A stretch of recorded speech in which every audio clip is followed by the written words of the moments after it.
सध्या आपण नागपूर शहरामध्ये आहे। नागपूर शहरामध्ये दीक्षाभूमीवरून संविधान चौक येथे लॉंग मार्च काढण्यात आलेला आहे।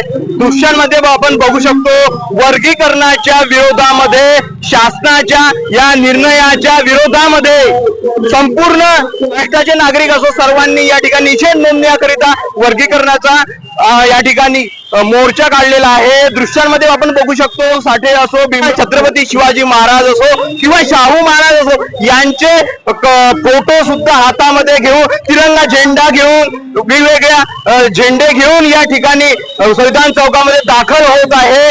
मोठ्या प्रमाणामध्ये या ठिकाणी निषेध नोंदवून मोठ्या प्रमाणामध्ये नारे सुद्धा या ठिकाणी देण्यात येत आहे।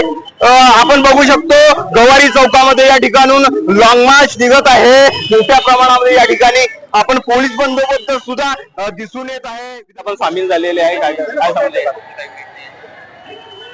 या उपवर्गीकरण मोर्चामध्ये आपण सामील झालेले आहेत नागपूरमध्ये, काय सांगू शकाल? काय जाती जातीमध्ये विभाजन होत आहे, आंतरिक लोकांमध्ये कल निर्माण होऊन जातात, काही गरज नाहीये। आरक्षण फक्त काय तुमच्या विद्वत्तेवर अवलंबून आहे, पण काही शासनाचा निषेध कसा तुम्ही नोंदवतात? काय सांगू शकाल तुम्ही या वर्गीकरण मार्च मध्ये सामील झालेले आहे नागपूरमध्ये?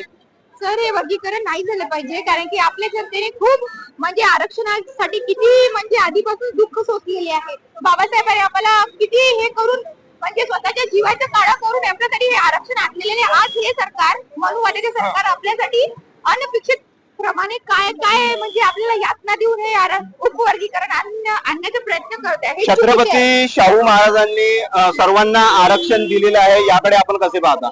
सर, हे योग्य आहे, कारण की आज तुम्ही बघितले प्रत्येक नोकरीच्या ह्याच्यामध्ये लोक आपले आपले म्हणजे जे समाज आहे ते म्हणजे जे मनुवादीचे समाज आहे ते आपल्या आपल्या लोकांना तिथे भरताय। मग आपले लोक कुठे जाणार आहे? कारण की हा समाज जो आहे तो त्या समाजामध्ये अधिकतर लोक गोरगरीब आहे, त्यांच्यासाठी कोण हक्कासाठी लढणार? आपण लोक नाही उभे होणार तर कोण होणार आहे? आपल्या लहान मुलांसाठी त्यावर काय होणार आहे? आपण बघत आहे आता युपी बघा, बिहार बघा, त्यांची तर आपण पाहूनच नाही लोकांची हे होत आहे प्रॉब्लेम। मग आपण पाहून की आपल्या महाराष्ट्रामध्ये पण हेच प्रॉब्लेम आले पाहिजे, हे नको आहे सर। न्यूज तर्फे सिंगारे, नागपूर।